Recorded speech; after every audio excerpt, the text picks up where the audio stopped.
Bismillahirrahmanirrahim.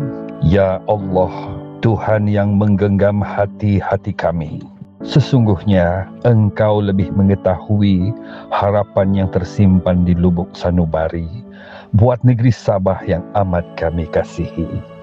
Maka pada malam ini, tangan-tangan ini menadahkan doa, memohon ihsan-Mu ya Rabbi. Ya Allah, Sabah ini rumah kami, tanah tumpahnya darah kami. Kurniakanlah kekuatan kepada kami untuk memilih pemimpin yang berjiwa rakyat, beramanah dan berintegriti. Mereka yang bakal membina negeri ini dengan hati yang bersih serta niat yang suci. Ya Allah, esok adalah penentu bagi kami, bagi anak-anak kami dan generasi yang bakal mewarisi.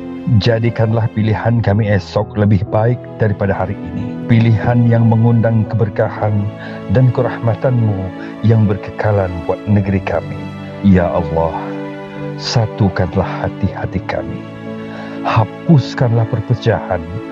Jauhilah daripada perselisihan. Rapatkanlah kami dalam satu barisan. Kukuhkanlah perpaduan, agar kami mampu bangkit bersama melakar kecemerlangan. Maka ya Allah, kurniakanlah kemenangan dan kejayaan kepada Barisan Nasional, wadah yang selama ini terbukti membawa kemajuan dan memacu Sabah menuju kejayaan. Landaikanlah pertolongan-Mu ya Rahman. Anugerahkan Barisan Nasional kemenangan, agar dapat kami bikin balik Sabah ke arah kestabilan dan kemakmuran. Amin ya Rabbal Alamin.